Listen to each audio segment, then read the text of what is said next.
Welcome to our rabbit hole into the gaming industry. Take 5. What is happening?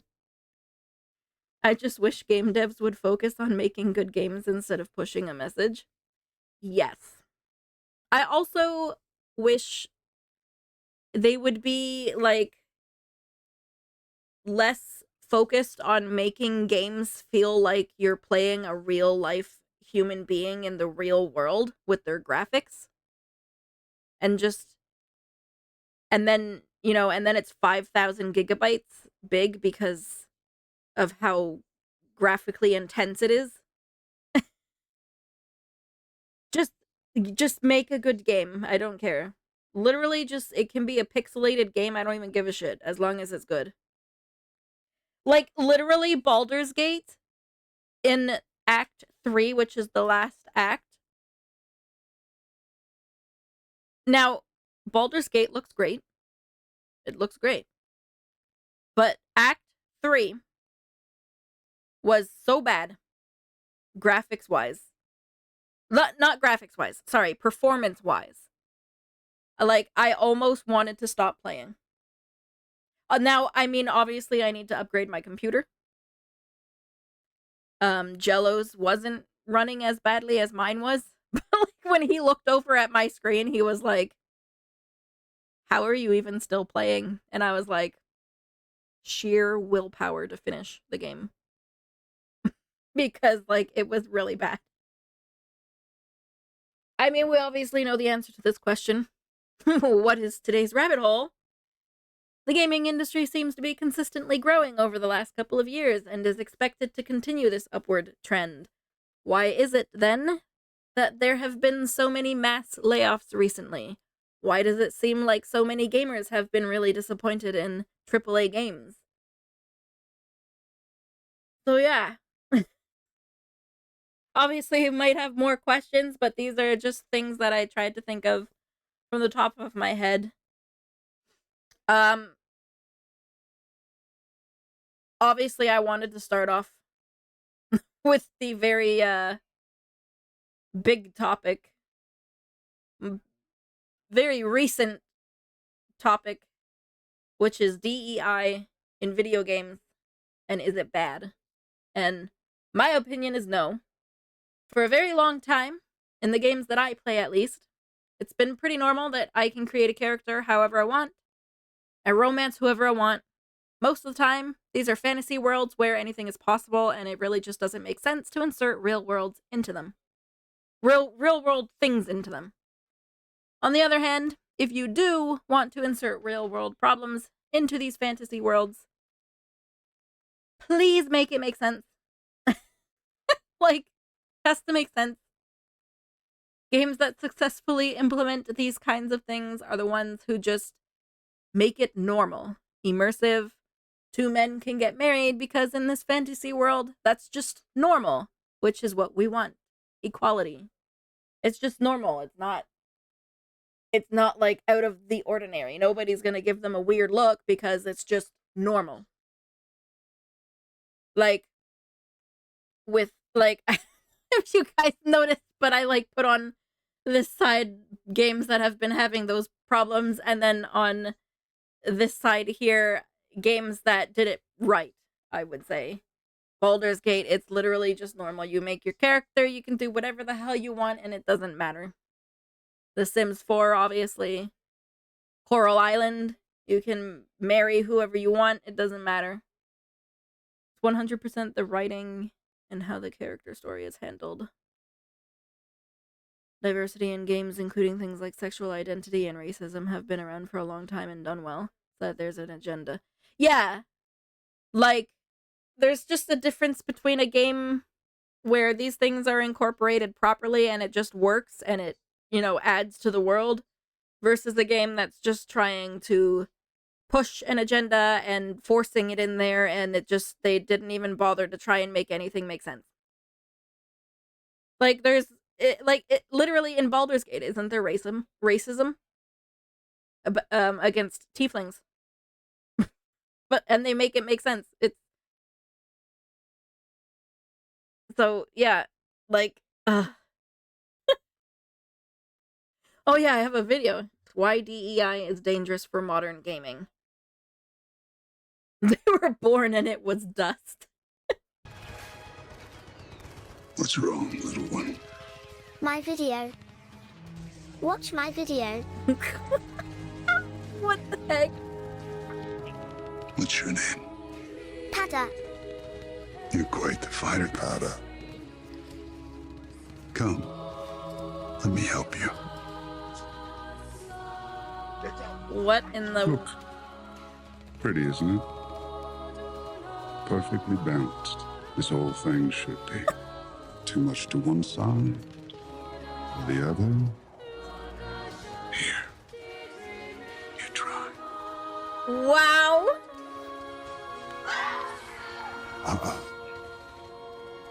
Concentrate. There. You've got it. Why don't you check your ass? I heard there's a lot of mail in there.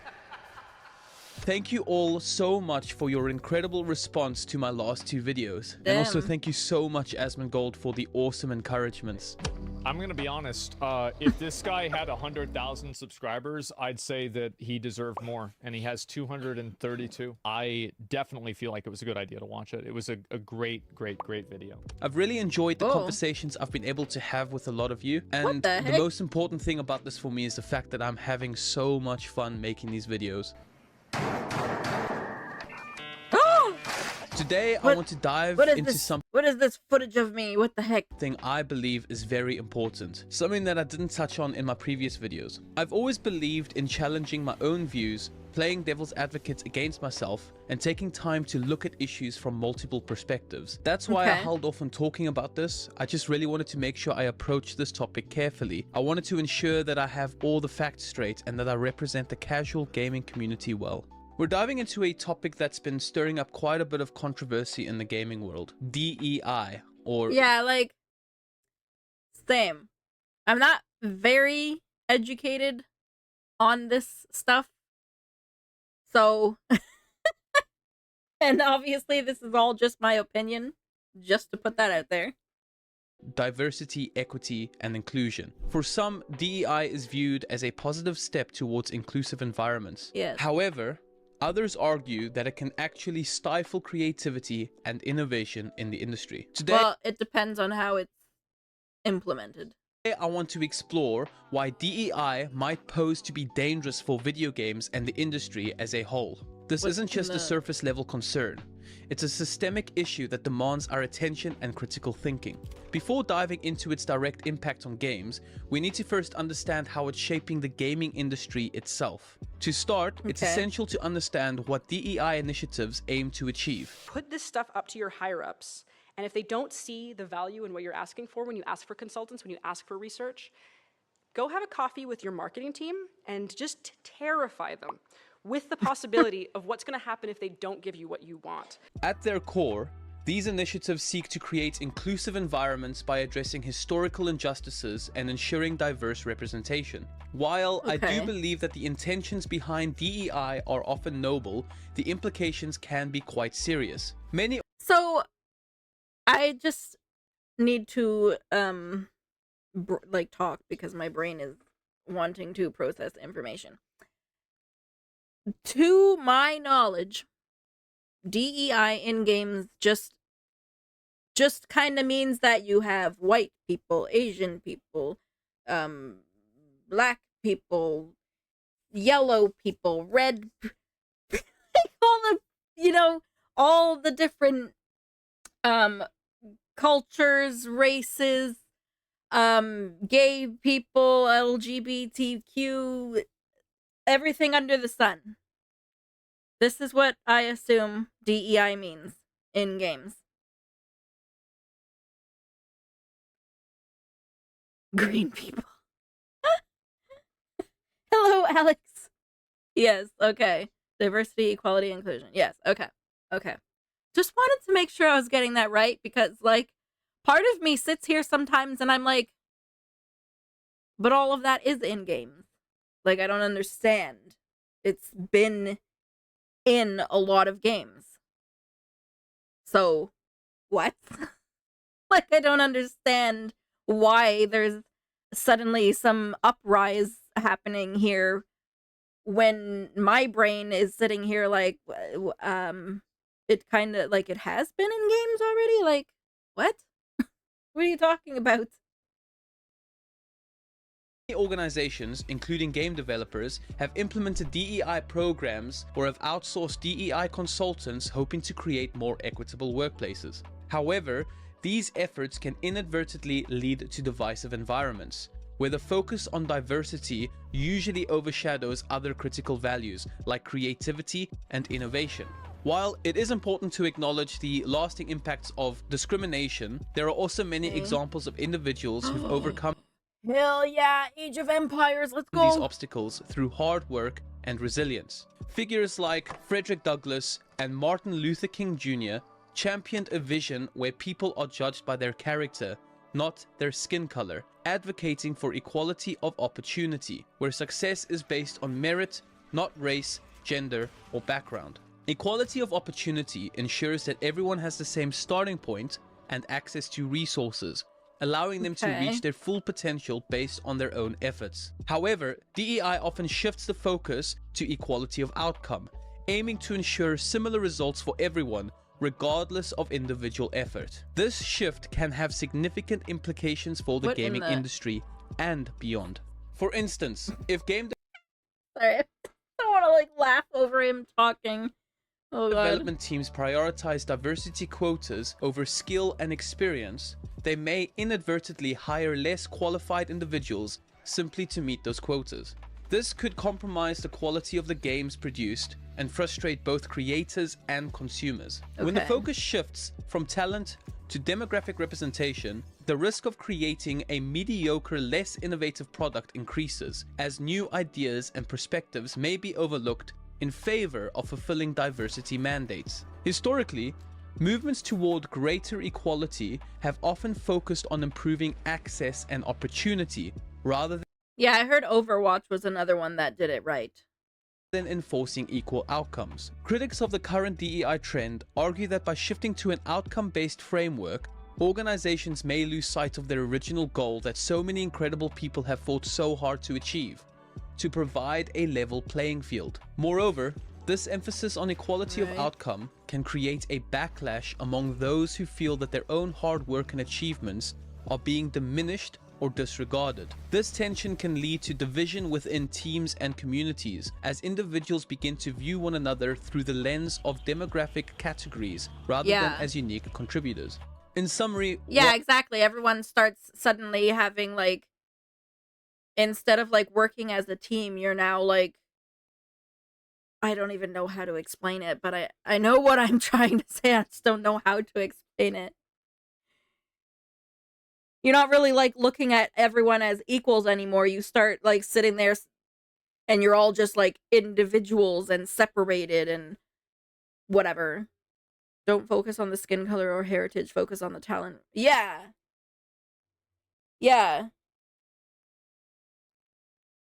DI led to so much shit. It led to Dragon Age. That's all I can say. Sort of. while I do believe DEI initiatives are often well-intentioned, the shift from equality of opportunity to equality of outcome can have significant and far-reaching consequences. In the gaming industry, this shift risks compromising the quality of creative output and can create division among developers and players alike. I really believe that by focusing on Roller Coaster Tycoon, yes! I love this game! By trying to not be racist, you become more racist. Honestly, sometimes I feel like that is the way it works. Yeah. Yep. on merit and Because individual you start focusing so much on the differences, and it's like, why are you focusing so much on the differences? How about focus on the friggin' similarities here? Like, potential rather than simply achieving demographic targets. The industry can foster a culture of true inclusivity that celebrates the diverse contributions of all individuals. If you have a piece of glass lodged in your foot, it doesn't help for the doctor to just put a plaster on it and call you a bigot for not agreeing with him that this will fix the issue. The doctor needs to tackle the problem at its roots. And while I do understand and sympathize with the perspective of those pushing for DEI, the reality is that these initiatives can sometimes feel like that plaster, a temporary solution that doesn't address the deeper societal wounds. I cannot deny that the push for DEI at its core is often a response to historical and ongoing inequalities and the hurt that comes from real experiences of discrimination. However, we need to be careful that in our efforts to fix these problems, we're not just covering them up superficially. Real healing and real progress comes from addressing the systemic issues at their core. For me, I believe this means focusing on equality of opportunity, education, economic empowerment, and creating a society where people are judged based on their abilities and character. With that being said, I strongly believe that DEI is doing a major disservice to itself and everyone it affects. By focusing on metrics, Yeah, because just put DEI in the game without the need to bring a focus to it. Just put it in the game. And now it just exists and it's there and it doesn't need to be a focus. It does not need to be a focus. like representation quotas or attempting to guarantee equal outcomes, DEI often misses the real issues. It risks creating environments where individuals are seen first by their demographics rather than talents or achievements, which ironically reinforces the very divisions it seeks to eliminate. Rather than fostering genuine inclusion, these initiatives can lead to tokenism, resentment, and a sense of unfairness, where some feel overlooked because their merits are secondary to fulfilling diversity targets. Game first, DEI later. Exactly. Just focus on making the game good. Put the DEI in there. Don't make that the main focus. Advertise your game for what it is, what it's about, whatever. And as people play the game, they will discover the little like DEI stuff in there, and they'll be like, "Oh, I really liked how this was included, or how this was included, and this was done." It doesn't need to be a marketing thing. Ultimately, we should be striving for a system where people, no matter their background, rise based on their effort, skill, and contributions. Anything less undercuts the very ideals of fairness and equality that DEI claims to promote. Now, how is this directly affecting games? As we consider the implementation of DEI initiatives, Well, lately it's starting to affect them pretty bad. we encounter significant risks within the gaming industry. One major concern is the creative limitations imposed on developers. When narratives prioritize political correctness over authentic storytelling, we risk alienating players who seek immersive experiences. Oh my god, yeah, like sorry, I thought of this when they showed that old medieval game. Like, some will literally make like, it doesn't even make sense for the era that the game takes place in. And that's when it's like, okay, this is now not immersive because now it just doesn't make sense. Japan really do be carrying the gaming industry. Case in point is The Last of Us Part 2, which faced backlash for its heavy-handed approach to social issues, leaving some players feeling that the gameplay experience was detracted by the messaging. And as I mentioned in a previous video, Battlefield 5 was criticized for its focus on diversity in a historical World War II setting, leading to mixed Exactly. Potato. Oh my god, my sister raged so much about The Last of Us 2. She still rages about it. She hated it so much. Yeah, exactly. Like, what are your pronouns? What is a pronoun? Exactly. It does not make sense for the time, era, whatever, century of the freaking game setting. Ugh. Exceptions from fans. Again, the way this was done was quite heavy-handed. Instead of celebrating the incredible real contributions that women actually made in World War II, the focus shifted to portraying them in traditionally male roles, as if it was a more valuable way to recognize their efforts. Games that prioritize social agendas over storytelling can fail to resonate with audiences, hurting both sales and overall engagement. It's crucial that we focus on merit and individual talent rather than identity. Yes. Promoting environments where everyone can rise based on their skill and hard work is essential for a thriving gaming industry. This approach honors the principle of equality of opportunity, allowing Oh my god, Black and White? Holy frig, man, I used to hear about that game all the time. All the damn time.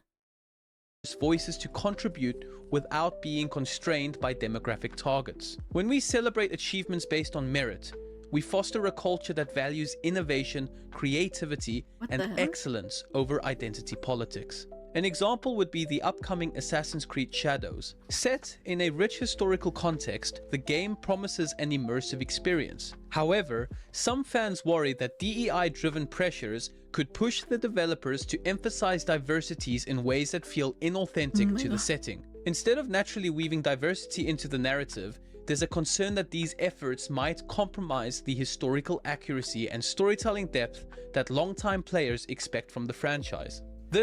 Oh my gosh. You know why everyone's angry with Assassin's Creed, right? Right. Kind of like picking your partner based on appearance rather than actually getting to know them and value them based on their personality.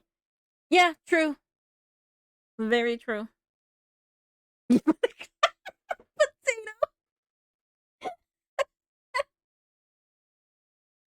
Oh, This tension highlights the broader risk that DEI initiatives can create, producing games that feel more like checkbox exercises than creative, engaging works. If DEI is to truly benefit the gaming world, it needs to respect both the diverse talent involved in game development and the authenticity that players value. Kotaku, which is a major player in gaming journalism, has been criticized for its overemphasis on identity politics and DEI-driven content. In recent years, their coverage has increasingly focused on social issues rather than games themselves. While we all know raising awareness about diversity is important, it is obvious that Kotaku has annoyed a lot of gamers who feel that the platform is prioritizing political agendas over authentic gaming journalism. This has led to the loss of credibility among gamers, developers, and content creators who are looking for insightful reviews and industry news, not lectures on social justice. Another prime example. yeah. Dragon Age.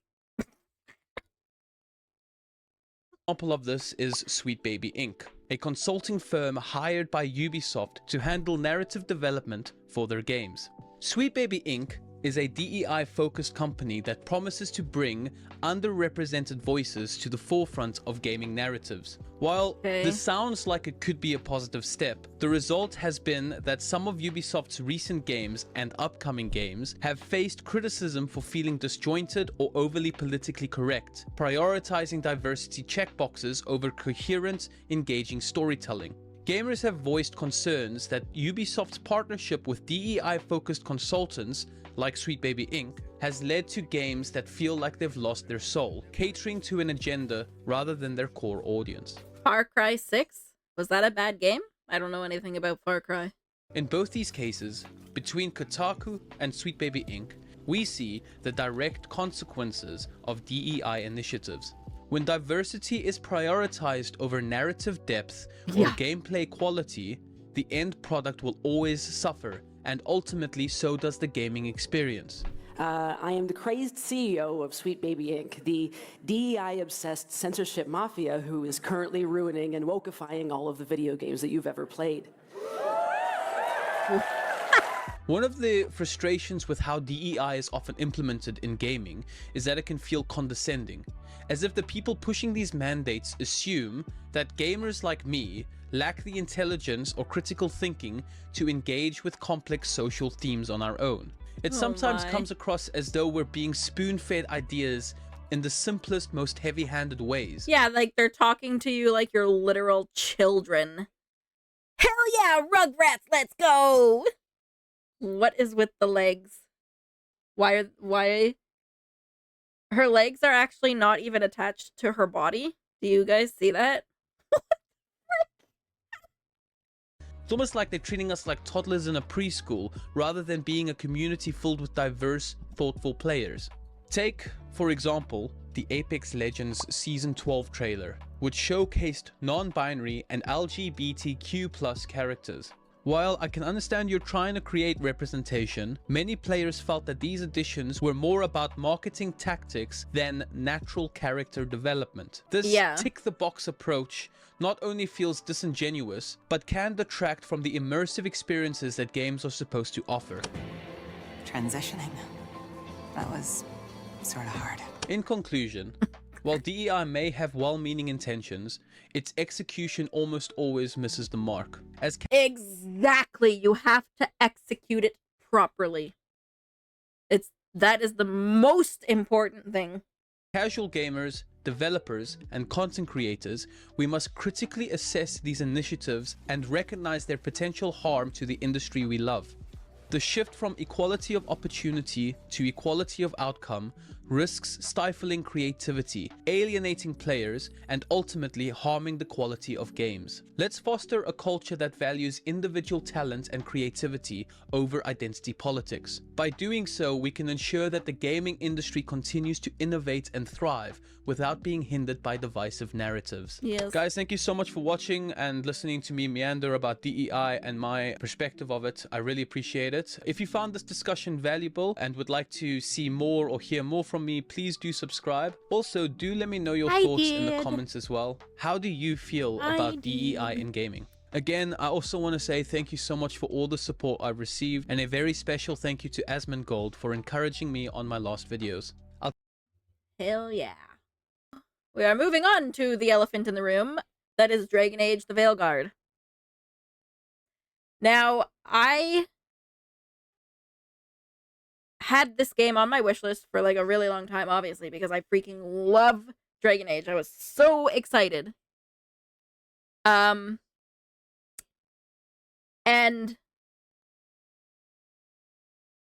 I watched people play the beginning of the game. I had already removed it from my wishlist before I watched people play it, but after watching some people play it, to me, the combat and stuff looked fun. I don't know. When I was watching them play it, it made me kind of want to play it. So then I put it back on my wishlist. And as I wrote here, though, after witnessing a literal plethora of the cringy dialogue and cutscenes, I just had to remove it from my wishlist again, because there's just no way I could justify spending $90 on it. Yeah. Yeah, potato. Like, I don't know. The combat and whatever looked fine to me. It looked like maybe I would enjoy it, but after seeing the amount of cringe scenes, how there's the characters just seem to have no emotion, and I don't know. I was like, no, I can't. I cannot spend $90 on this game. A real game lets me kill everyone I see. Yeah, I've heard there's no way to be, like, evil. Which I don't think there was in the other games. Whatever. But I did want to point out, like, do I think DEI is its only downfall? No. Actually. Like, I think this game could have had it in there just fine if they implemented it properly. But they did not. So, yeah. I think it's a number of things that was the downfall. They didn't, as I said, they didn't do a good job implementing DEI into the game. They focused way too much on it, and it really didn't, I don't know, make sense. The art style is quite different from previous games, and I think when you deviate that much in art style, it will affect the way people feel. Yeah, they didn't do a good job of anything with the game. Yeah. The dialogue is very cringe. The voice acting. I know people say the voice acting isn't good, maybe as a result of the cringe dialogue. I don't know. But the voice acting No. It was very stiff, forced, no emotions. And I've heard that the gameplay is very hand-holding and childlike. Like, it feels like they're talking to you like a child. One notable scene, actually, that I witnessed, had the pleasure of witnessing, is the character Tosh speaking to their mother, which we're gonna watch it. Because we'll just watch it. We're gonna watch this very notable scene where I was questioning everything. Alright? Just, you know, we'll pay attention to what's being said here. This is where we eat. I see. Shathan, it's good to see you again. My child wished to show me where she now lived. I made food. I made food. Here. Armada Special. It's what the pirates eat when they come to port. This is too rich for me. Perhaps you could prepare some vegetables. Fine.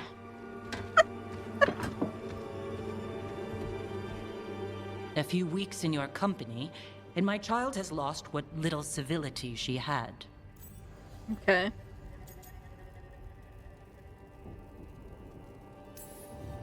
We actually eat dishes from all over. Lucanus has introduced us to demon hair pasta, and Balara made challah cakes. So my child respects every culture except her own. This is what I face for removing her from the Qun. Tash is making a life here with us and wanted to share that with you. So I can see how happy my child is to have abandoned the ways of our people? You're the one who brought Tash to Ravane, and to my team, for that matter. If that's not what you wanted... I have failed, yes. I was never taught how to be a mother. Under the Qun, children are raised by those suited to such pursuits. I trained as a scholar. I was taught to think critically, to analyze without passion, and correct mistakes. You need not tell me that I am an inadequate mother. I am aware. Then why did you leave? When I see my child in danger, I act. Okay. Here. Vegetables. Thank you. So, I'm non-binary. Okay. First of all, who starts a conversation like that? Literally only just sat down and just bam! Right into the right into the fire. What does that mean? It means I don't feel like a man or a woman. If you are neither a man nor a woman, then what are you? Non-binary. I just said, and I'm going to use they instead of she from now on. If this is because I have criticized your dress or your manners... It isn't!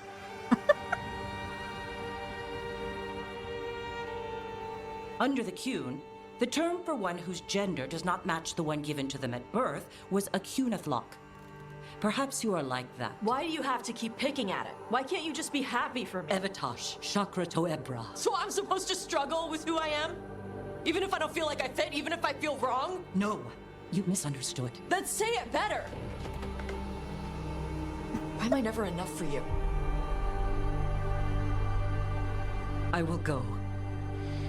Thank you for inviting me to your home. Panahedan. Okay. So y'all heard that, right? How do they pronounce it?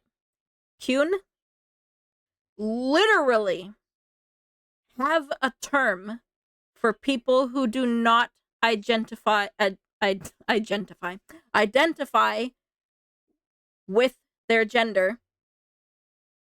If you are a Qun and you don't identify with your gender, you're a Qunathlok.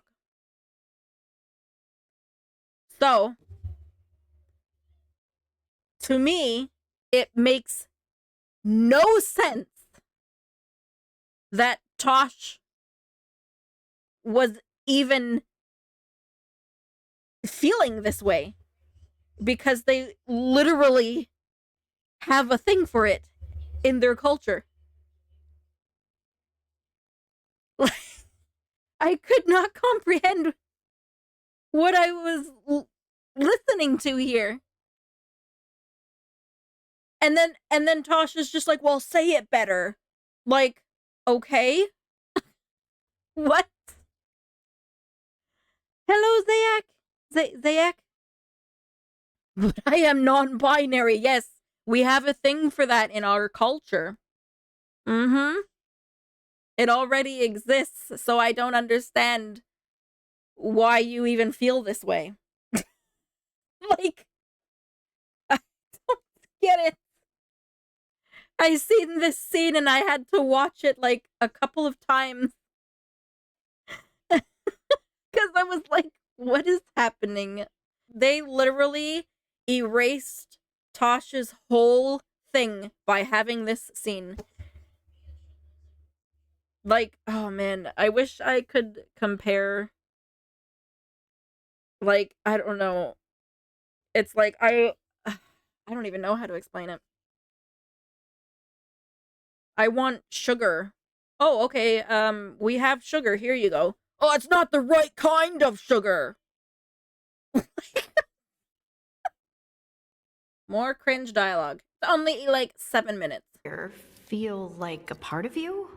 Or I don't know, like something else inside you. No, it has to be me. What is Has with to? the quality? What if it's not? How? Sometimes the stone magic feels like something else in me. It's me, but it's not me. You know? So, what's this about? I got you a thing. Oh, Tosh. It's gorgeous. Oh, the stitching. Yeah, because I appreciate your skills. At archery. Like the faces just look creepy. Like, Tosh looked creepy there. It looked creepy. So all other problems other than that are solved. We don't care about killing dragons. Literally. I feel like this game is focused all around just this, and who cares about the world's gonna end. The world's coming to an end, but hey, we're using the right pronouns for everyone. That's all that matters. Thank you, Tosh. That's really sweet.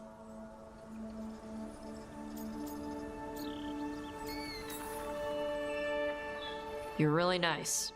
And, you smell good. Oh.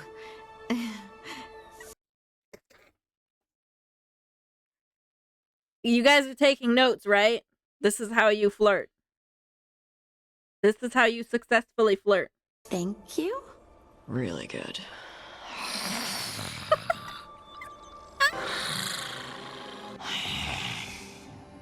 Please get there faster, Harding. Oh. Hey, Tosh. Do you want to come with me to break this in? Yeah. Like, now? Of course now. Oh, good. Let's go. Okay, the stomach I get, but did it really have? Hey, who ate the last breaded cheese wand? Oh no, I'm sorry. I guess I thought, well, I don't know what. It's just... Oh my god, it's just so much cringe. There's, like, so much cringe. Fine. I can't. No. They're your favorite. Literally zero emotion. Say you're sorry some more. That'll fix it. No, you're right.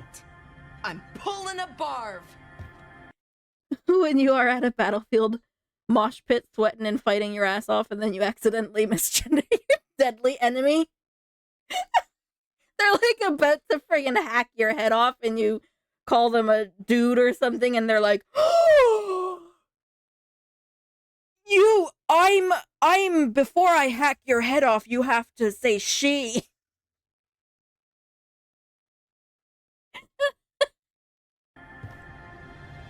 One, two, Oh my gosh. three. Honestly, like, in my opinion, you're fighting for equality, which means it's not going to be a focus. Okay, let me go to my next slide, if I can go to the next slide, which is cost of games versus quality of games. And we have another video on this one. Yeah, because the cost of the game definitely does not always mean it is a good game. Such as $90 for Dragon Age the Veilguard in Canadian. So what did I write? In terms of graphics, games have obviously come a very long way. Some even look so real you almost wouldn't even know the difference between walking outside or in the game. But is it just me? Or does it feel like more and more games are being released unfinished and riddled with bugs? I feel like there are more games out in early access than there are finished ones. And in my opinion, you never know if you're going to buy this early access game only for the devs to never fully finish it. And I put the modding community there because, don't get me wrong, I love the modding community. But do you ever think the gaming industry uses it as a way to be lazy? You know, they'll kind of cut corners and they'll just be like, oh, well, the modding community will just fix it. It's fine. They'll do it for free. We don't even have to pay them. For those of you who have played Baldur's Gate, okay, when you're not using any mods, and pretty sure it was a Tiefin, I almost never make humans in a game. If I have a choice to make anything but a human, I do not make a human. And when I was in the Tiefling, and I was trying to make my Tiefling, like, I was sitting there, and I was like, who the hell did they pay to design these base game heads? I hate it when you pay a small price for a game in early access, and when that game is finally fully released, they want money from you again. Yeah. Yeah, but then you buy the game in early access, so then you play the game in this early access stage. Now, maybe not for everyone, but this is a me thing. If I buy a game in early access, and I play the absolute living shit out of it, then I'm done with it, and by the time the game is actually fully done, I'm already done with it.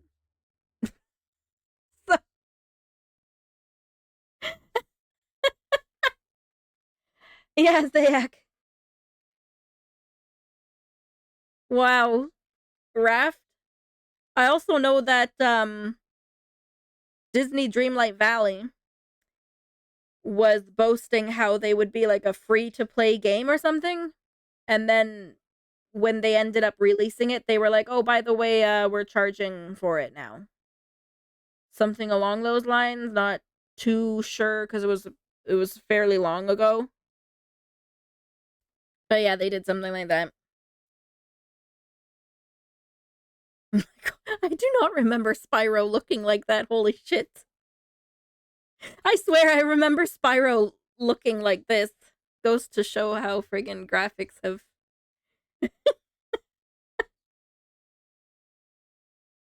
Subscriptions and microtransactions. World of Warcraft is, you have to pay for the base game. You can play for free, but only up to level 20. Then you have to pay for the base game and pay for a monthly subscription. And then each time they release a new expansion, you have to pay for it. I hate micro stuff. Yeah, like, I've never really had too much of a problem with it because it's usually implemented in a way that makes sense. Welcome in, Bear, by the way. Welcome in. Live service. Yes, the reason that World of Warcraft is the way it is because it is a live service. Obviously, it makes sense that they are a monthly subscription because it's a live service. They have to keep maintaining all those services, all of the, whatever you want to call it, the networks and stuff. Don't really see why they need to charge for every expansion. I guess maybe they just do it because they can. If it's a pay to win, then no, that is a problem. So one interesting thing I learned about Game Pass, CS:GO or PUBG are doing or with I can't talk. Holy shit, microtransactions, but they don't have pay to win. Yeah, most of the time it's not pay to win. It's like pay to have this fancy armor or pay to have this fancy mount that you can ride around or pets and whatever. It's usually like aesthetic stuff. And in that case, it's whatever. Who cares? Especially if it's a free-to-play game like Throne and Liberty. They need to make money somehow. So, things like that, it makes sense. Going back to Game Pass, there was something interesting that I learned that makes me wonder if it's actually a ripoff. So, you pay, obviously, a subscription. You pay monthly to be part of PC Game Pass. Now, with Palworld specifically, I was really excited because I was like, oh my god, I can play Palworld right off the bat because I didn't have the money for it at the time. And that's when I found out that PC Game Pass didn't have the fully updated version. It didn't have the fully updated or completed version of Palworld. So there was a lot of things it was missing. And I was like, so I'm paying a monthly subscription to have access to an incomplete version of the game? And I don't know if it specifies that anywhere in the terms. Maybe it does. But if it's in the terms, I feel like it should be a lot more obvious. But yeah, so Game Pass, I don't know. Almost kind of feel like it's a ripoff because sometimes I guess you might not even be getting the full completed version of the games that you're paying to have access to. Every MMO is in early access. Guess you could say that. I guess you could say that. Did we have a video on that? No. Did we watch this video? I didn't click the video for us to watch before moving on. Video game pricing. Let's see. Video games are an expensive hobby, but at the same time, games are cheaper and more accessible today than ever before. When the Atari 2600 launched in 1977, it cost $200, which doesn't sound too horrible until you adjust for inflation and realize that was like it costing $900. Damn. Imagine paying $900 to play this.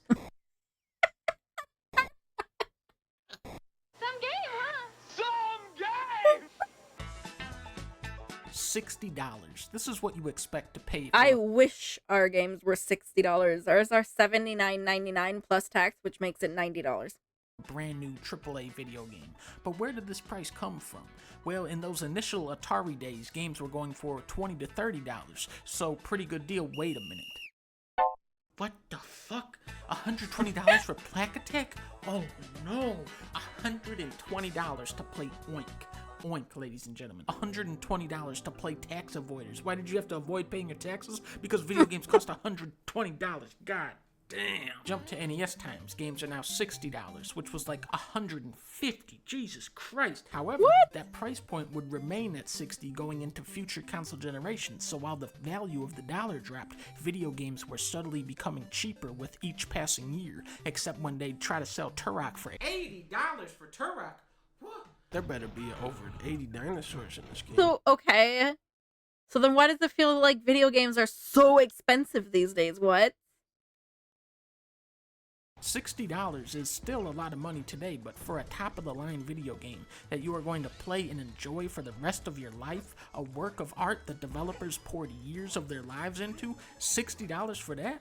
That's just a good deal. The joke is, how many $60 games meet that criteria? These dumbass games out here, you should be paying me $60 to play this bullshit. The price of a game has absolutely nothing to do with the quality of a game. Madden costs as much as Mario Odyssey. Assassin's Creed is 60 and Red Dead 2 is 60. Cyberpunk. Oh man, Red Dead Redemption 2, let's go! Is an unfinished game, doesn't matter, $60.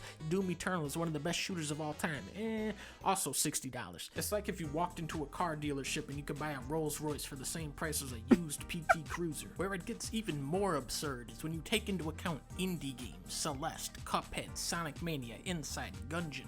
These are some of the best games you can play, and they cost $20. Meanwhile, Metal Gear Survive is $30, Sonic Forces was $40, Balan Wonderworld was $60. What the fuck are these prices? They're just picking an arbitrary number out. And freaking early access game at full friggin' price. Full price for an incomplete game. Out of Balan's golden hat. Marketing will forever manipulate gamers into wanting to buy the brand new cutting edge game, even when there's nothing new about the game because it's all built on recycled technology from years ago. My question is, why is everyone in such a rush to play a new shitty game that isn't even finished yet, that cost a lot of money, when you motherfuckers haven't even played any of the classics that have been out for years? Why are you trying to play Mass Effect Andromeda when you haven't even played Mass Effect 2? Why are you buying Metal Gear Survive when you haven't even played Metal Gear Solid? Why are you buying any game when you haven't even played Mario Galaxy yet? You big bitch. I feel like I just have to start showing up at GameStops at this point. When I see somebody pick up a dumbass game, I just knock it out of their hand like, no, no, go pick a better game. Copy that. God of War is $17, Uncharted is $16, Doom is $25, Phantom Pain is $18, Devil May Cry is $23, so don't let me catch you out here spending $70 on lawn mowing simulator.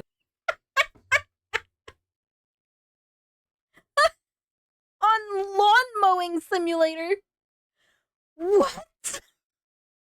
I bet Katsuya wants to play this game. Right? Later, like I know you will. I will come down on you for doing some bullshit like this. Even good games drop in value fast. Ubisoft junk even faster. More than ever, video games are fighting over your money, and as the industry grows, so do your options as a consumer. Yeah, Nintendo games never drop in value. That's very, very true.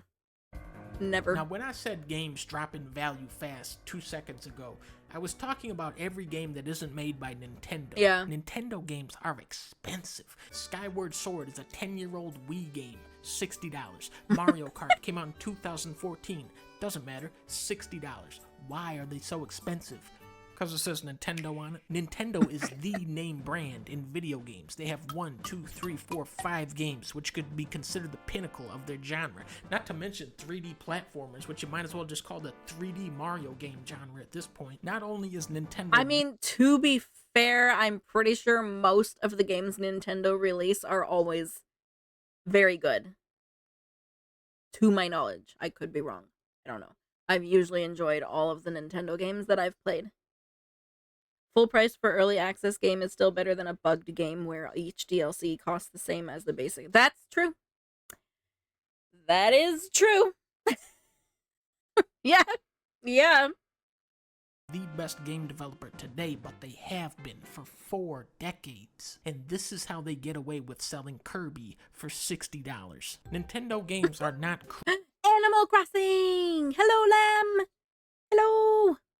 Created equally, but they are sold as equals. Mario Odyssey is $38 and Splatoon 2 is $55, and I just gotta sit here and say, okay, while I would gladly pay $100 for a game as good as Pikmin 3, I feel disgusted and insulted when you ask $60 for a Pokemon Sword. Get the fuck out of here. I'll give you $1 for this game. Free to play. Have you ever heard the expression, the best things in life are free? League of Legends, Valorant, Fortnite, all of the best video games are free. I don't like any of them. Wait, the $60 annual franchise is now a dinosaur. Call of Duty and Battlefield are higher quality games, but they're monetized in such an exploitive way that people are flocking to free-to-play titles instead. Why pay $60 for a game with a 1-year lifespan when they're still updating Fortnite with free content years later? Then you got Overwatch over here, $40 for a game that is 10 times more polished and replayable than any Call of Duty or Battlefield, and they added how many characters and maps to that game over the years. And now Halo Infinite is going free to play, $60 for this bullshit? Literal, look at this absolute friggin' shit. This is all the same game. You cannot convince me otherwise. This is all the same game. They copy and pasted, slapped a new, this is number 3, and sold it for the same amount of money. Nobody can convince me otherwise. That's how it is. This is over. Happy New Year, Xbox. Now, back in my day, this must have been around 1910. Blockbuster! Oh, I miss thee. Also, hello, Jay. There was a rental store called Blockbuster. Blockbuster had a deal called Game Pass, where you could pay a monthly fee to keep out 1 or 2 games, and you could come in whenever you wanted and swap them out for another game. Back then, this was the best way to game the system. I remember Blockbuster always had that movie Pirates, and it didn't have Johnny Depp in it. I think this was a different version of the movie. Today, that deal lives on as the Xbox Game Pass. For $15 a month, you can get access to a pretty decent library of games. I think it's something like 300 games, and there is some really good stuff in here. The only thing wrong with the Xbox Game Pass is that the second I recommend this to people, you already know snake-ass Microsoft is gonna triple the price on this thing. Oh my god. Sadly, many of the best video games out there are not available on any modern devices. Say you want to play a Sega Saturn game, well first you're gonna need the console. What the fuck? Yeah, exactly. Game Pass is now like 20 something a month. Almost 30. Yeah. Yep. And then the game. Let's look for Panzer Dragoon Saga. $1,700! What? Now remember when I said that games drop in value? We are at a point where remastered versions of games are now outdated. Metal Gear Solid 4 is still only playable on the PS3. Damn. Ridge Racer? That doesn't exist. What are you talking about? Do you mean Renzo Racer? Good. What's that? Good. GoldenEye? What the fuck is Golden? Are you talking about Golden Tee? That's not a real game. I think you're thinking of the Watch Dogs 2 Golden City bundle. Tekken 3? Eh? Are you talking about the Tekken 7 Season Pass 3? Beautiful Joe. What? You mean Joe's Diner? Emulation is pretty much the only practical way to get at classic games. If it's on arcade, NES, SNES, Genesis, PS1, Game Boy, DS, PS2, N64, or GameCube, you can probably emulate it. Now this may or may not technically be legal, but this is just a straight up fucking crime. And what's nice about emulating games is that they're all free. Remember, back in the 70s, this was $150. Today, it's a 7 kilobyte file.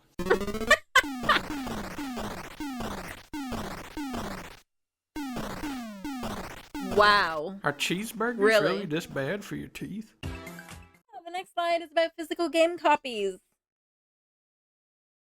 that almost don't exist anymore because digital's taking over and you don't actually own it. Yeah, so I feel like we're moving into a time where you don't truly own the games that you're buying. Sony released a digital version only console. What happens if your account gets banned? Didn't they make the PS5 Pro? And does that have a disc version, or is there only the digital version of the Pro?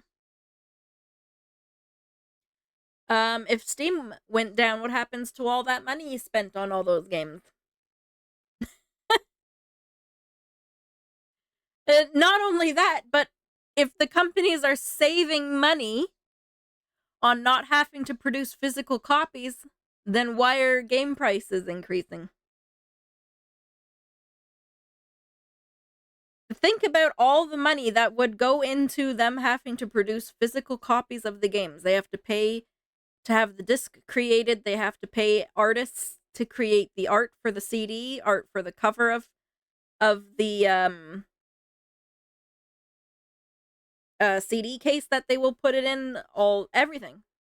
Producing all of that, they have to pay for all of that to be made. So if they're not doing that anymore, well then why are we still paying more and more money? I miss booklets, manuals. Yeah.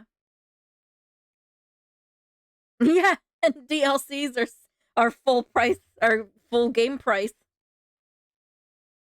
Yeah, because Disney Dreamlight Valley just released a DLC and it was friggin' like a full price game. Holy shit. Yeah, oh man. It really makes me angry. Because I'm like, you literally just don't own the stuff that you're buying now. Like, if Steam ever just decided to be like, hey, yeah, we're not gonna, like, function anymore or something, or we went bankrupt or whatever. I guess you can kiss your library of 200 games bye. All your money wasted. Because do you really think they have some kind of backup system? That if they go out of business, you're gonna have access to all your games still offline? No. Steam was recently forced to say you pay for a license and don't actually own the game. Yep. That is true, Slasher. Yep, they've had to start putting that. Digital age means you are just renting it till they get tired of you. Yeah, exactly. Renting forever. Yeah, exactly. Renting forever. Yep. I used to get all my... Now, obviously, yeah, it's convenient. You don't have to... Imagine having... I have, like, oh god, how many Steam games do I have? In my library? I don't know. A lot. I have a lot. Imagine having 150 physical copies of games. So, you know, that's convenient. But I still would probably rather have that than spending all this money and I don't own it. Yeah, you can't share games easily with friends. Yep. Yeah, Steam's freaking new family sharing thing kind of made me angry when I read that if someone in your shared family on your Steam, if their account gets banned playing one of your games, you also get banned. And I was like, oh, collective punishment. All right, cool. What is this? Are physical video games dying? I think so, yep. Because companies know that they can make more money if you're buying everything digitally. Alright, Sony just announced the PS5 Pro. Yeah, it's got Pro in the name. So this is supposed to be the pinnacle of their innovation, right? Yes. The crown jewel of this console era? This thing costs 700 USD. And What? 700 US dollars.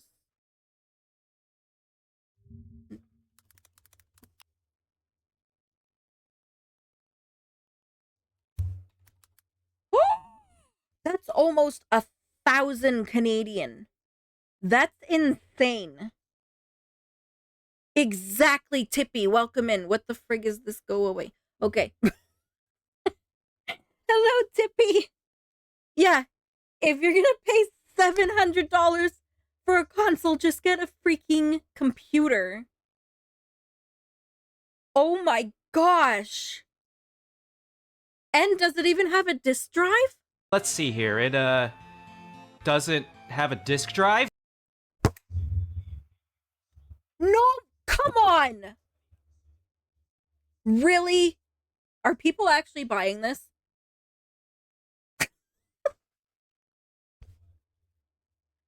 Please tell me that people are not actually buying this shit? My entire paycheck. Pat, true. But it is 700 towards a good PC. There's 3080 builds right now for 500 or 600. Yeah, US dollars, yeah. Oh my god, I can't. I cannot. Why would you spend this much money on this? Holy crap. Wait, you're telling me that your Pro console has no disk drive? A staple that has existed for Sony since the 90s. Oh man, I remember. Wow, flashbacks here. I remember I used to sit there. I liked watching the disc spin. Is absent on their proclaimed most advanced console ever? Guys, I think physical media is doomed. To me, this tells me everything I need to know about where the gaming industry is headed. A Pro version of the PS5 having no built-in disk drive gives me the impression that Sony sees digital-only media as futuristic and advanced. And like, literally the second that I seen that they were offering this option when they released the PlayStation 5, 100%, I was like, they're offering this option right now, but they'll eventually only offer this option. And discs are slowly becoming a thing of the past. And to further slap the faces of fans of collecting physical games, you can actually buy a disc tray add-on for the Pro for an additional $80. Meaning that if you're a current PS5 owner with only physical games looking to upgrade to the Pro, you're going to be paying $800 USD after tax to be able to use your discs. Wow. In Canada, that's over $1,000. Yep. Now, some people probably couldn't care less about digital-only media as long as they get to play the games, and that's fine. Astro literally released a console, and instead of including the option to have the disc drive like before, now they made it just cost extra money.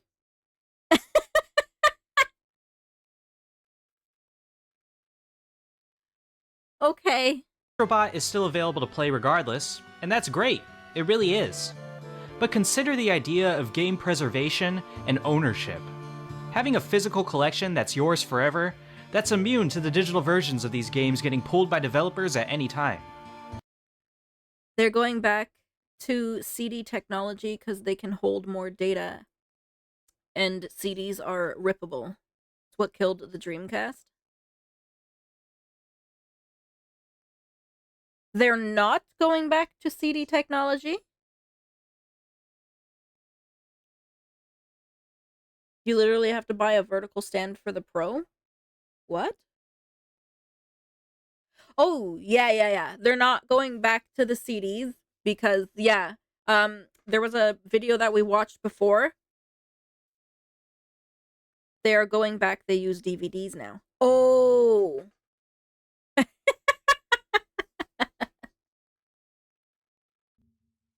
Why can't you put the PlayStation 5 horizontal? Okay, so it was some sort of liquid metal, Tippy. I just found this. So some say that using the PS5 vertically may cause the liquid metal used to cool the CPU to leak and damage components. Okay. Oh, so they said you shouldn't stand your PS5 vertically. The idea of being able to buy somewhat recent games used at a reduced price that are still priced fully in the PlayStation Store. Just the pure joy that being a collector brings to people. When did this idea become archaic to Sony? I really hope this isn't the case, and they continue to provide physical media in future generations. No. But having a Pro version at its base be absent of it is really concerning to me. Ironically enough, we may be headed toward a future where Nintendo, of all companies, are the only ones preserving physical media. Yeah, Nintendo, who is notorious for not preserving some of their most cherished titles, might end up being the last ones actually offering game. Oh! Hold on, Fluffles. Did I see, Nintendo 2 Pokemon Remake leak? I thought I seen something where apparently people are speculating that the Nintendo Switch 2 is gonna have some Pokemon remakes that everyone's been wanting.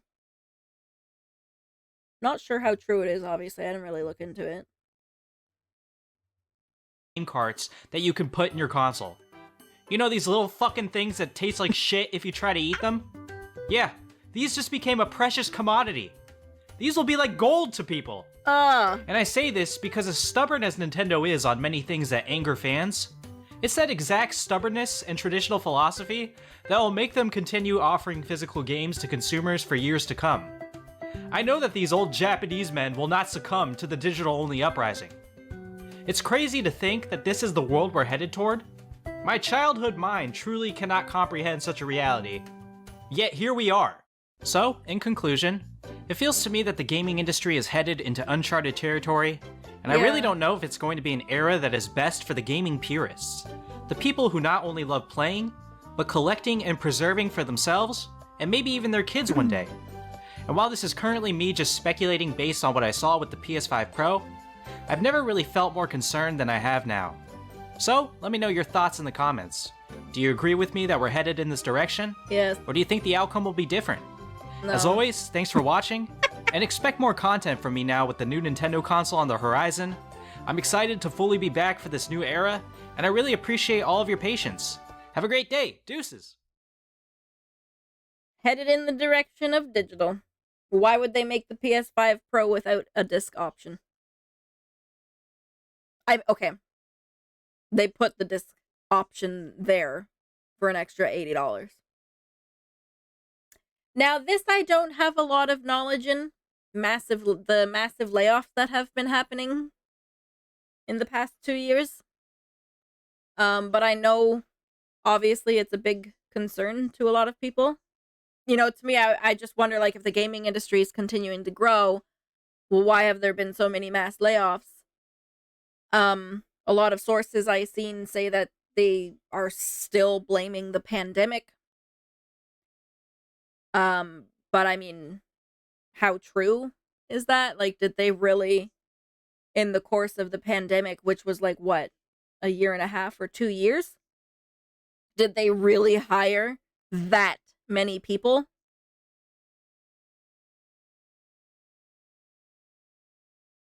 Oh yeah, Tippy, I wrote that actually at the bottom. I had to reread what I wrote here.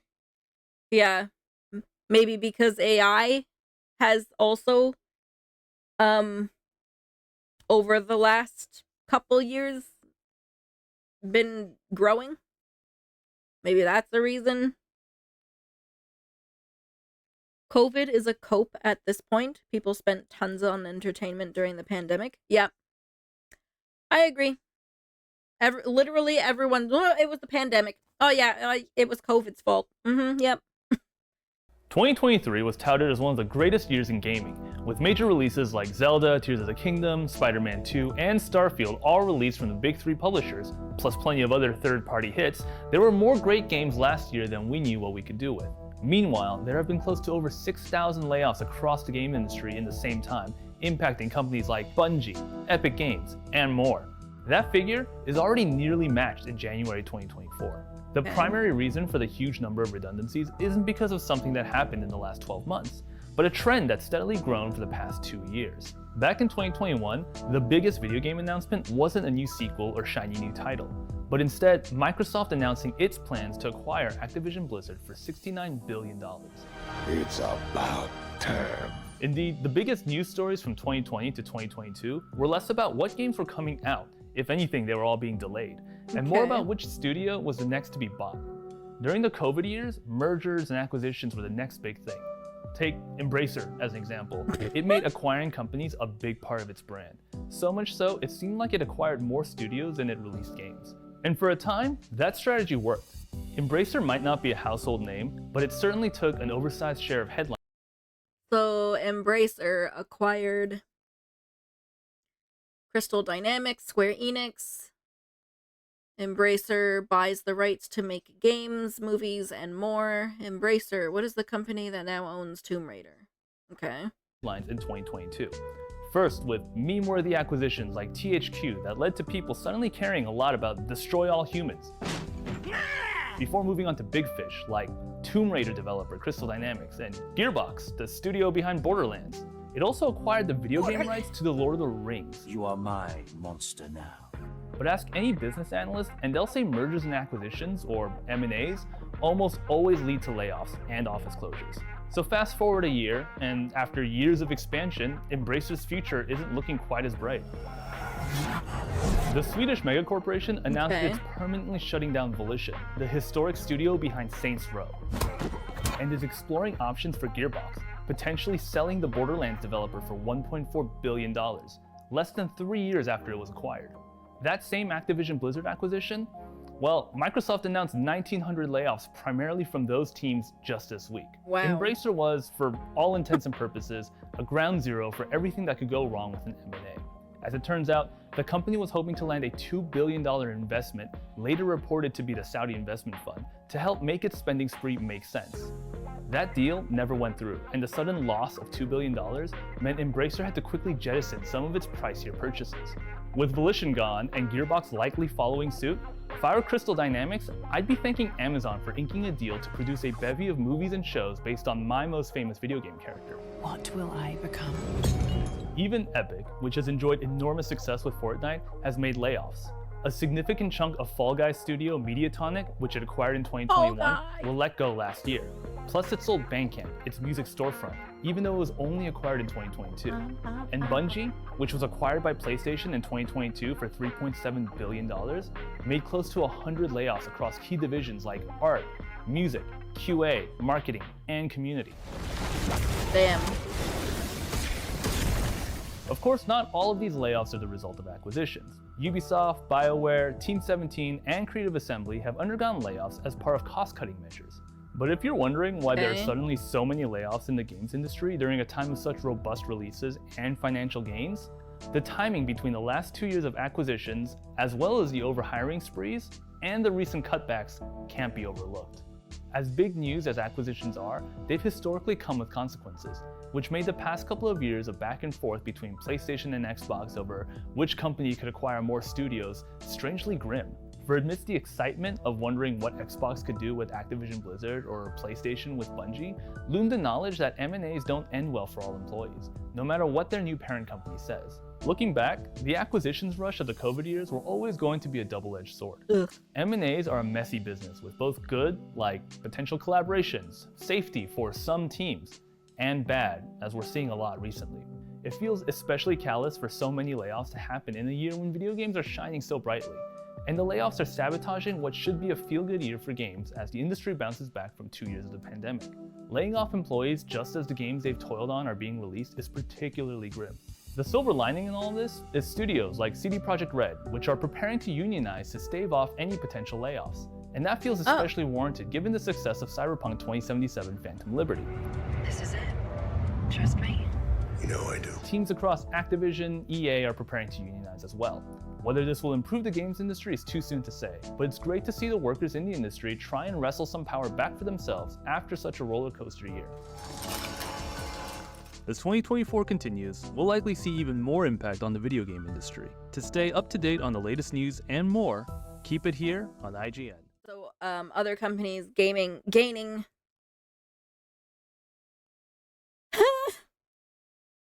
I can't talk. Other companies acquiring. Holy shit. Give me a second. Let me take a drink. I got this. Let me try again.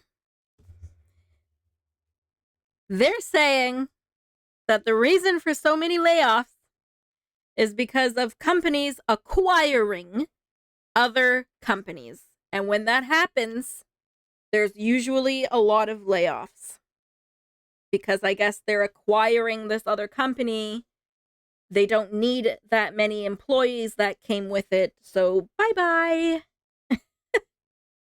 That's what they seem to be saying. Okay. I guess that makes sense. But, like, it just seems very excessive still. To me. It seems very excessive. Are indie games taking over? And AAA industries are kind of doomed. Because I've heard of a lot more amazing people raving about them. Like, and a lot of the times lately, I feel like they've been indie games that people have absolutely loved as opposed to AAA games.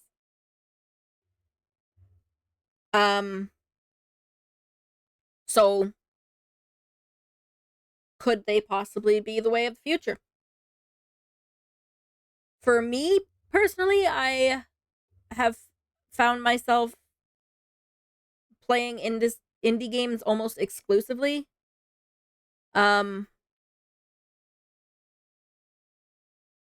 Baldur's Gate really isn't really a AAA company, are they? I don't think so. I don't really remember the last AAA game I've played. Can't think of any. Pokemon? Is Nintendo a AAA? Undertale moment? Yeah. I've heard so many people talk about Undertale. A lot of these games here, Elden Ring, Power World, Stardew Valley, Undertale, Hollow Knight. Is Elden Ring AAA? Oh, okay. Some people, yeah. Elden Ring is considered a AAA. I had no idea. Anyone that I've talked to considers it sort of maybe in the gray area. So just pretend it's not there. We just pretend this isn't there. Pretend this doesn't exist, okay? It was just Power World only. Indie games are saving gaming from terrible AAA trash. Indie games have tactical nuked the throne of AAA games. They are drop-kicking a $220 billion industry run by titans like Activision Blizzard and EA. How did this happen? Well, imagine this. One day your toilet suddenly explodes, drastically reducing your quality of life. Many of the world's great— Wait, Sin, didn't that happen to you? Oh wait, no, it didn't explode. It just kind of like stopped working. greatest ideas are formed on the porcelain throne, so you need to get that thing up and running again quickly. Here are your choices. Option A, you call up a big name plumber. He shows up late the next day and begins work on your thunderbox. After a while, he takes payment and then leaves. That night, when you make a visitation to the room of relief, you find out he didn't finish his job before taking your money and leaving you with a disaster. Yes, I'm talking about poop. Poop? Also known as your average AAA game. How frustrating. Option B, you telephone a new plumber who's trying to get his name out there. He comes to your house promptly the next morning and gets to work straight away. A little while later, he finishes up, makes sure you like the result of his work, and then collects payment before cleaning up and leaving. Now, he didn't install the Master Blaster 4000 bidet or a gold-plated toilet lid, but the Oval Office is back in action and it only costs half what the other plumber. God damn it, can't sit upon my golden throne. What? Refund! Wanted. This obviously represents the indie games in this scenario. What a pleasant experience. This goofy situation describes the surface level differences between most AAA games and well-known indie titles. You already know that FIFA is generally hated by gamers because of lazy copy-paste development and predatory macro transactions. Oh, wow. You mean like Call of Poop? Micro about it. You believe Cuphead, Hollow Knight, and Hades are some of the best games available right now, and you'd be right. I want to dive deeper than that though. I don't know how many licks it's gonna take to get to the center of this video game Tootsie Pop, but let's find out. Chapter 1. AAA games. In order for indie games to succeed in an industry dominated by mega corporations, there had to be a problem with supply and demand. You can't easily break into a market that's demand is met by its supply. From the outside, it looks like these larger companies should be able to meet the demand of gamers. They have tens of thousands of employees, dozens of studios across the world, and fat stacks of cash from investors. But in reality, what they're doing is increasing the supply of video games without meeting the demand for a variety of quality games. Yes, The Sims 4 is the perfect example. Anyways. Now, when I say the words AAA games, two things come to mind, aside from feeling a little nauseous. The first thing commonly associated with AAA gaming is the type of games these big companies manufacture. I'll list a few of them now. Take notice of what they have in common. Madden 23, Call of Duty Modern Warfare 2, Battlefield 2042, Overwatch 2, Last of Us Part 2, Dying Light 2, The Division 2. Now I know you caught that hidden little secret, but I'll give a hint so any big gaming executives watching can follow along with us. You ready? 2! The number 2. Very important. Yes, every single title I listed is a sequel in a well-established intellectual property. So, 2 means bad? Not quite. The problem with making sequels to successful games is that it can lead to a lack of creativity. Developers want to capitalize on what worked before. They don't want to take any risks in a follow-up to a popular title. Additionally, some sequels could feel really forced. They might make sense to the company's financial department, but not in the context of the game or to players themselves. Call of Duty Modern Warfare 2 is the perfect example of this. Infinity Ward could have released any new series of games under the Call of Duty brand with their 2019 release, but they chose to reboot the Modern Warfare series. The result of this is that we now have Call of Duty Modern Warfare 2, number 2, 2022. This was the ultimate safe game for them to produce. Not only Every time Jello's talking to me about Call of Duty and Modern Warfare and Battlefield and whatever, I sit there and I get so freaking confused because I'm like, aren't they all just the same game? What do you mean? Isn't it just Call of Duty Modern Warfare or like Call of Duty Battlefield or like Battlefield Call of Duty? Like what are you talking about? Only is it the 20th Call of Duty in 20 years, but it's also the sequel to a successful reboot of an extremely popular sub-series within the biggest first-person shooter franchise in the history of gaming. Activision is so greedy and creatively bankrupt that they had to make one game 20 times. There's a severe lack of variety in AAA games because companies only want to invest in what's proven. That means no new IPs and no risky innovation in game design outside of developing new predatory monetization strategies. If you aren't A, a cinematic experience with insane production value, B, a massive open world game with tons of checklists to complete, or C, another entry in a long-running series, you aren't getting approved at a AAA company. Creativity won't matter to them until its absence hurts their bottom line. Then there's the quality discussion. Look, you've already seen tons of videos on this, so I'll keep it short. AAA games are frequently sold for full price as incomplete products. Companies aren't selling you a complete game. They're selling you a promise that one day you'll have a complete game. Cyberpunk, Mass Effect Andromeda, Fallout 76, Battlefield 2042, and Pokemon Scarlet and Violet all launched in such an embarrassing state that if I were a game director and my name was credited on one of those piles of elephant dung, I would probably wear a paper bag on my head and draw a scarlet L on myself to remind myself of my shame. Trying to Yeah, I remember Pokemon being very bad when it first came out, and Jello was complaining so much about Battlefield 2042. Yeah. Find a complete polished AAA game is like looking for a micro-universe where Taco Bell sells real meat that's located on the surface of a snowflake that's inside a working McDonald's ice cream machine in an alternate Earth that exists on the other side of a black hole that's located in the farthest possible galaxy from the Milky Way, all while using your 2200 vision to look through a telescope from the time of Galileo. Do they exist? Yes. Can you name 10 of them without checking the internet? I'll let you answer that. Chapter 2. Indie Games. I'm so glad we're done with that section because looking at AAA games and doing research on them is bad for my heart. I was about to call my doctor to get my blood pressure checked. So we've gone over the fact that the big players have left a huge hole in the middle of the video game market puzzle, and indie games seem to be exactly the right shape to fill it. The reasons for this? First, variety. There's no idea of a safe game when it comes to indies. The hugely popular Vampire Survivors doesn't follow any industry norms in regards to graphics. By all accounts, it looks awful. But who cares? It's a fun $5 game with an addicting gameplay loop. It doesn't try to tell a complex story or focus on detailed animations because it knows exactly what it wants to be. A short game that puts fun at the forefront. Because indie devs don't have hundreds of millions of dollars riding on their game's financial success, they can let creativity and passion guide their development process, rather than spreadsheets. Nothing about Undertale fits into the AAA narrative for success. It isn't a cinematic marvel, it doesn't feature a sprawling open world, and it has no predecessor. Yet it is one of the most celebrated games of the last decade, with an overwhelmingly positive rating on Steam at more than— Holy crappos! Wow! 168,000 reviews, and it was made by one person.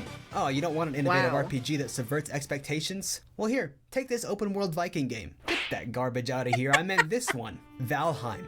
5 people sat down— Hell yeah, Valheim! This game is awesome. In front of their computers and crafted this absolute masterpiece. The amazing survival and crafting gameplay. The exploration and real sense of danger when you're adventuring. I mean, for Pete's sake, it has a clarinet song. A clarinet? Just go play it and thank me later. Look, you can find whatever kind of game you want if you look into the world of indies. The variety here is as deep as AAA games are shallow. In addition to creating unique experiences that we haven't seen before, indie devs generally release finished products. Wow, what a high bar the industry has set. Sometimes a game is in early access for years. Sometimes a Kickstarter project takes absolutely forever to actually materialize. But your chances of handing over your money and receiving a complete video game are astronomically higher when completing a transaction with an indie studio than they are with a massive AAA corporation. Indie devs are a lot closer to their fan bases, actually taking critiques and adjusting gameplay based on community feedback. Imagine that. They still remember that they wouldn't be anything without their customers, so they act— Yeah! Oh my gosh, I remember when No Man's Sky came out, it was absolute pile of dog shit. And now, it's the opposite. Yeah, now I've heard that they, like, took all the feedback and now the game's, like, amazing. FIFA 2023, same as FIFA 2021 and 2022. And then FIFA 2024, same as FIFA 2021. And yet they're all $80. Yep. Yeah, I mean, they just copy, paste, add a new gun or something in Call of Duty, and then, okay, here's your new $80 game. Here you go. Here's your new $90 game, quote unquote new. actively seek to please and maintain a good relationship with them. This means delivering on promises. Hell yes, Stardew Valley. Let's go.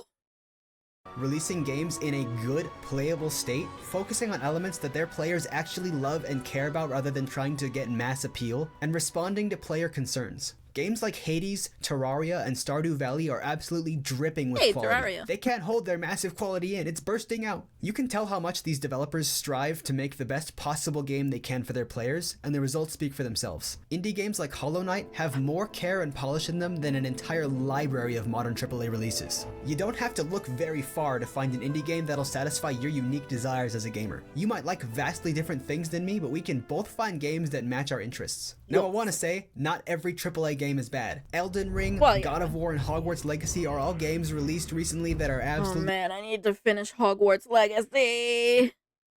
Oh, I was so addicted to that game. I loved it. And then I think probably another new game came out and I forgot about it. Amazing. They're at a level that no indie dev could ever even dream of creating. I also want to say another really obvious statement. Not every indie game is good. There are thousands of games released on Steam each year, and many of them are complete trash. As always, this isn't a black and white issue. It's more of a gray zone. I'm just here to make a grand, overarching statement that indie games as a whole have matched, if not surpassed, AAA games in their ability to deliver quality experiences to all types of gamers. This isn't a bad thing. The fall of AAA gaming has allowed for the rise of the indies. I'm just glad we all have great games to play. Please click the like button if you enjoyed this video. Thank you, and I'll see you in the next one. I love indie games. They're my favorite. They are what I play the most of. Oh, and that was the end of the rabbit hole. Alright, alright. We have reached the bottom of the hole. Indeed we have.